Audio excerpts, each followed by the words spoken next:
Hello everyone, this is Defense Politics Asia. Quick update on Mariupol. So many of you guys actually have been uh, telling me about this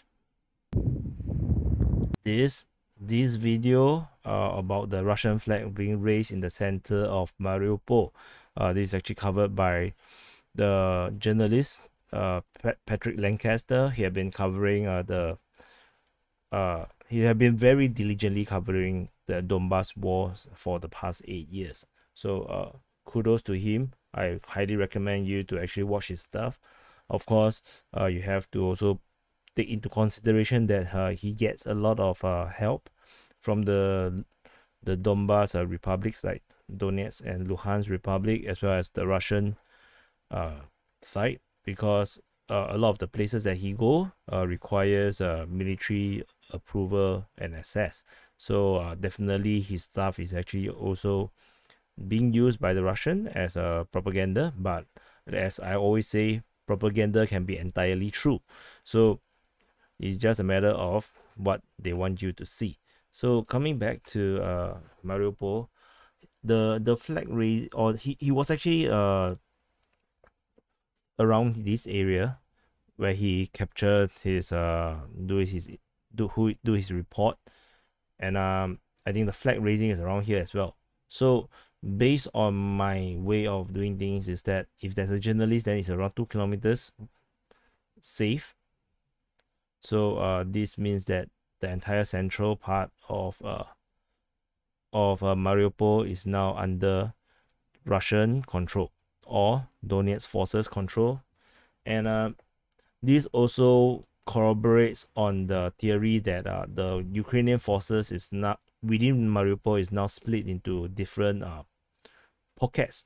So there is supposedly one pocket, very famously at the port area.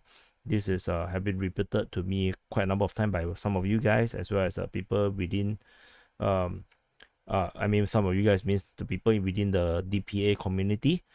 Thank you for all the information. So, but definitely I need sources before I can kind of verify. I cannot just look at the hearsay, because this battleground is rather sensitive, and so I try to be as conservative as possible. So, there's also probably still people at Azovstal. There's and this area seems not cleared yet as well. There are maps that show this part as cleared. There's also maps that show this part as not cleared. And also this massive steelwork, Illich steelwork, which is even bigger than Azovstal. I'm quite sure there's a lot of Ukrainian forces hiding inside there, I think.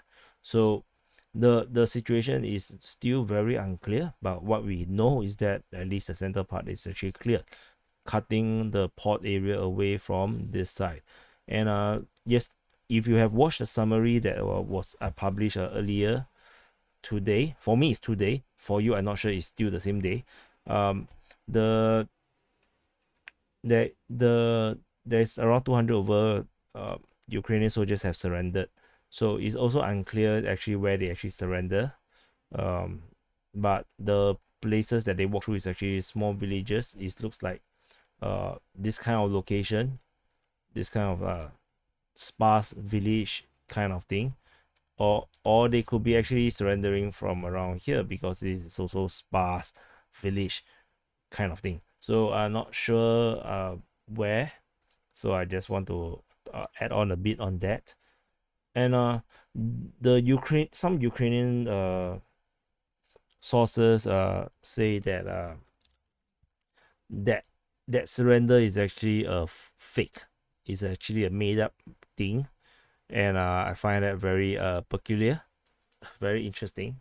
So I just want to show you. So I gave a face palm because I kind of really find it a bit funny. So they say that the Russians actually filmed a fake surrender. So they say that the Russian claim that 267 Ukrainian Marines have surrendered.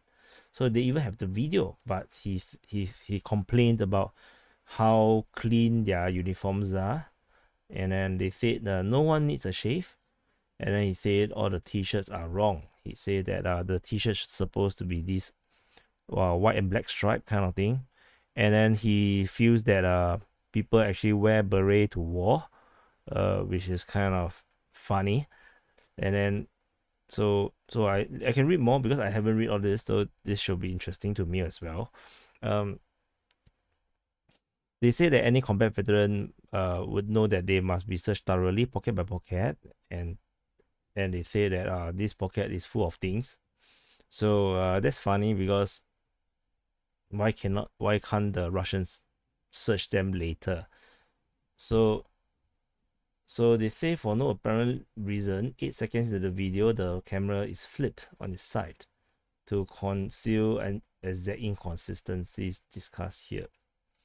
That sounds a lot more like your girlfriend asking you, why do you take your video this way, kind of thing. Which is have totally no reasons. Then they say there's two prisoners in the first row wearing small pieces of blue tape. Not one other of the prisoners was wearing blue and yellow recognition tape. So highly unlikely that the freshly caught prisoner is stripped of the exact markings that was distinguished him as an enemy. This is not. I'm not sure who are they, so I'm not sure. Do they even want to follow that? But whatever. Okay, I mean, maybe I think it's a valid point, but they also didn't put red color, right? So you also may not know. So anyway, so it's impossible for the prisoner of war to carry an unopened pouch that may contain ammunition, pistol, and hand grenades. So none of these men carries green beret. Nobody wear beret in the war. Goodness. Were these men captured after 2 weeks of urban fighting? These people hiding in the buildings, they have food, they can bathe if there's water, and then they can shave also. So I'm not sure. I mean, they are not fighting in the jungle or in the trenches. So, and again, no one wears beret to war. You need to protect your head with helmet.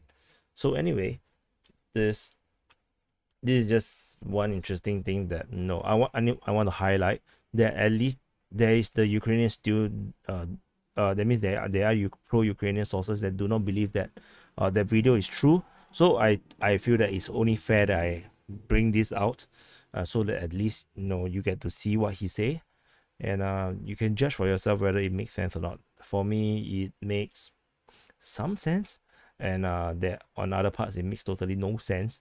So anyway, I just want to say again, black and white shirt is not very tactical, so I don't see a point of wearing that in a war zone. So anyway, this is the quick update for Mariupol. Mainly, I just want to update about this location being changed, and thus we have official DPA endorsed possible reality, but maybe it's alternate truth of the Ukrainian forces actually being split up into different pockets. So anyway, this is a quick update for Mariupol, and do check out the links below in the description. Do check them out, and I will see you in the next update.